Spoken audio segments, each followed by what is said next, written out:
Political caucus. The reason that I am elected is in large part because of you. And I mean it. This community votes. This community cares about elections. This community makes a big difference in the politics of today. And I think that 2016 was living proof of that. So one thing I can tell you is I'm very impressed with the candidates that have come before you. The diversity, the experience, the will to get out there and run. I'm just so proud of them. Fran, I can't thank you enough. I think it was a sacrifice for this organization to let her go and run. The same as your families, for you candidates, they're all sacrificing for you. So when you get there and you cross the finish line, make sure you thank your families. Now, family, I want to tell you a few things about what we've been up to at the Harris County DA's office since you elected me in 2016. One, drug policy reform. No more arrests for misdemeanor marijuana with the agreement of law enforcement. That's 93 agencies in the county since March 1st.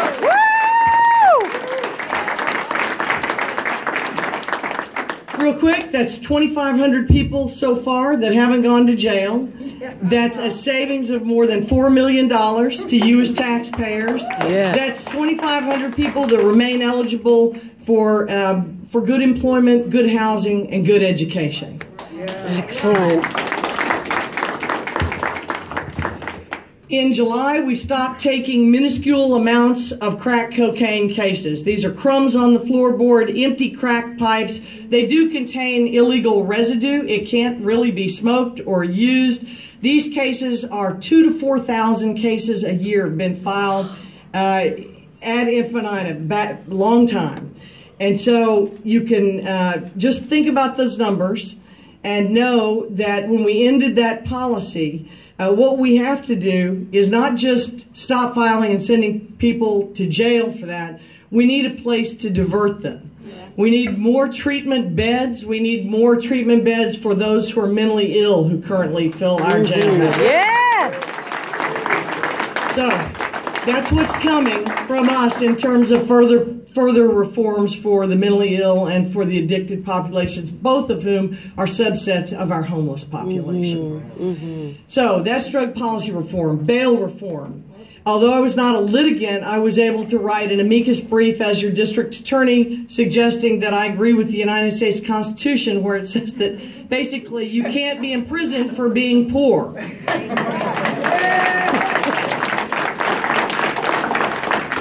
So, with the judgment of Lee Rosenthal under scrutiny and review right now by the Fifth Circuit, your county judges, against their will, except for Daryl Jordan, have been releasing defendants on a pretrial personal bond basis since June, and the sky has not fallen.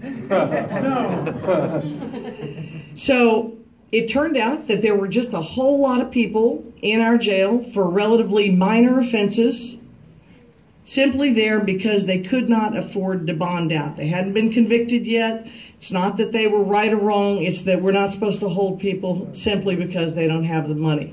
Now, there have been high bond cases. I will tell you that as the district attorney, I'm concerned about your public safety.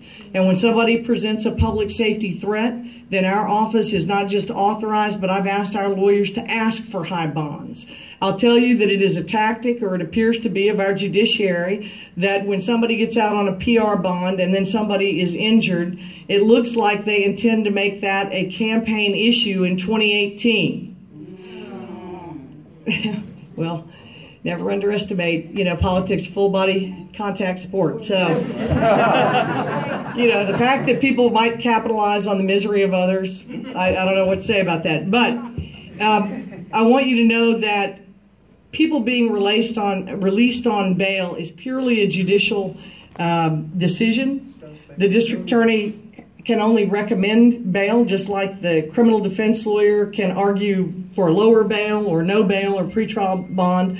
but it is a judicial responsibility. So for you candidates running for criminal benches, know that that looks to be on the horizon for you as an issue, and that it will be important for you to understand what's happening with that bail lawsuit so you can appropriately defend our actions, which have been supported by Judge Lee Rosenthal of the Southern District of Texas, and which I expect will be affirmed by the Fifth Circuit. So, bail reform, it's happening. Crime victims' rights. In the last election cycle, we learned that our district attorney's office had jailed a rape victim because she was mentally ill and broke down during testimony, and to secure her compliance and her presence, she was jailed, not for a day, not just for the duration of trial, but for 27 days. And the harm to the victim that we know as Jenny goes on today. But what we were able to do is I went to the legislature. Everybody knows how contentious a session it was. And we passed legislation with only 4 no votes in the entire House and Senate to give witnesses and victims who one side or the other has asked for a material witness bond on, which means they want them to show up, and they're so worried they want them to show up, they want the court to set a bond. Bond is not supposed to be too high for them to make. And when that happens, what this law does is it guarantees them just 2 simple things: a lawyer, if they're too poor to hire one, and a hearing in open court. The same rights that Jenny's rapist had when she was thrown in jail. And so we have leveled the playing field in that one small area for crime victims.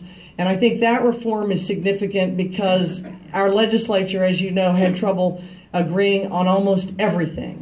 But I think they looked at what happened during the elections of 2016 and decided even they, Republicans and Democrats, were against jailing rape victims. So that's done. Thank goodness. And finally, it's where we started. I replaced the leadership at the Harris County District Attorney's Office, not because of who the people were or specifically what anybody had done, but because I wanted to bring in experienced people, experienced on both sides of the bar, and I did not trust the reforms that I promised you to bring to be left in the hands of the folks who were the architects of the very system that I had run against. And so with your support, we are changing the way justice is handled in Harris County. There have been a number of high-profile cases that have come up.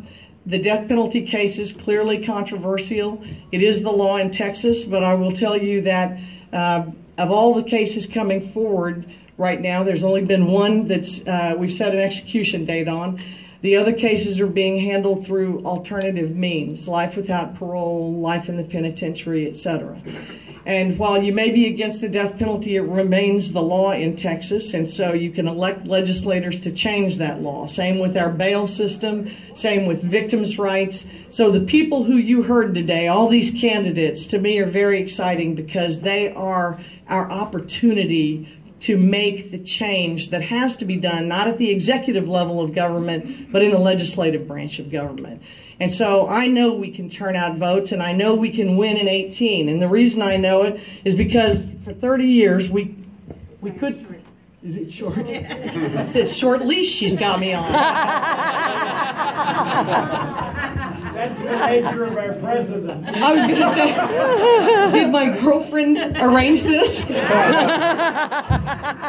So, short leash or not, we've got a long arm in terms of the law and making changes in it. And our administration is basically dedicated to public safety through fairness, integrity, and transparency. That's it. Other than that, we are busy trying to make the changes that you elected me to make. I'm happy to answer questions. I'm very proud to be here. I know we can win in 18. You got a good group, you know, Ray. You got a good group of candidates. I mean, a really good group of candidates, qualified people. It's time to get together, talk about the issues. Docket reform is another one. You waste millions of dollars every year, basically to accommodate judges' schedules. There are no weekend or night dockets. Those are being fought. Those are ripe issues for candidates in this room. I think there are other Democratic judges who may join in before it's over, but our courts need to accommodate the people that we serve.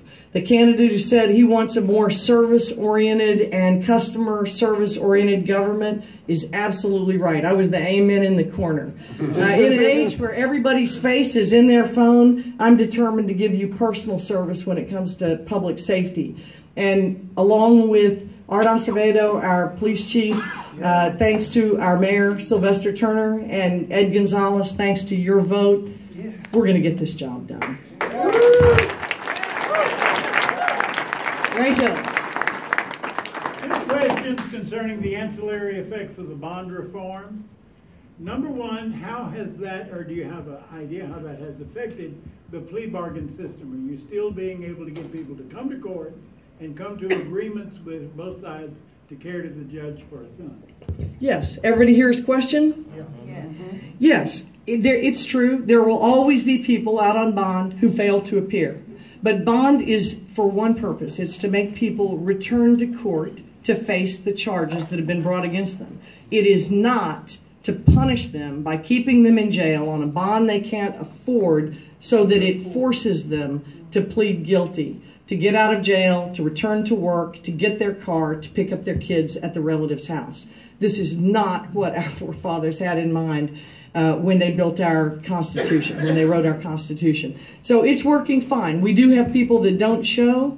We will always have that, but it's working. Conditions of bond are what always protected you. In a domestic violence case, Beth Barron will tell you, it's the no contact order. She's a candidate for the 280th Protective Order Court.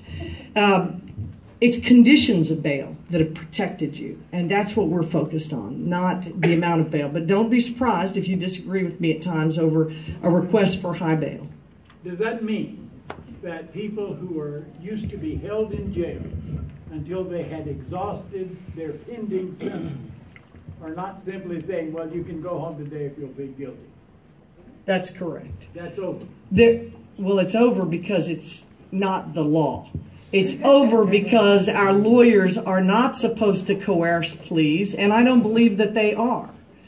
They're supposed to be asking people, offering them an incentive that will give them a reason to not face a jury, so it's less than the maximum sentence, in return for a certain sentence that's generally lower than we evaluate the case as being worth to a jury.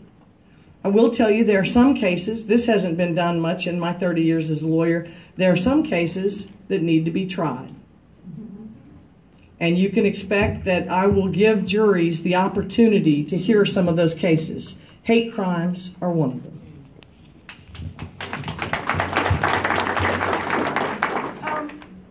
The jury assembly room seems to be unavailable. And so there seems to be some challenges as to where we're supposed to put them. Do you have any idea what's going to happen anytime soon? Yes, I do. The jury assembly room flooded. The criminal courthouse flooded. As you know, lots of neighborhoods in Houston flooded. So we are all making do by moving the district attorney's office to other buildings and by not calling jurors for duty until mid-October. It's a judicial function. They've got to have a place to call them to. I know that one of our divisions has been moved 5 times, the most recent, to make room for jurors being called. I'm for speedy trials. I'm for fewer settings. I want crime victims and the accused to get to trial faster. There is no need to wait years for justice. It is a matter of judicial will and economy. This bond issue, it's got to be saving us a bunch of money. Do you have any figures on how much money it saved us? Thank you for that lob up. I don't have the exact figures. We're saving millions. I think we used to have a jail full, 70% full of pretrial detainees, many of whom were in for misdemeanor offenses. Illegally overfilled. Yes, it was. So the bail issue is helping us reduce the overcrowding in our jails, which costs you per inmate $75 to $500 less per day that they spend. Those vendors must be wanting to lynch you. Huh? The bail bondsmen, I think, are unhappy. Their industry is unhappy, but in truth, the only reform that's happened so far is to misdemeanor cases, and there's about 45,000 of those filed each year. And so, no, that's wrong. That's the felonies. There's about 60,000 that are filed each year. And so we have been, since June, the sheriff's been releasing them on sheriff's bonds. It is saving you millions of dollars. It's a good question. I can't give you the exact figure, but it's going to be tens of millions of dollars. Wow. Thank you so much for joining us and being with us and explaining everything that's happening. And let's give another round of applause for our district attorney.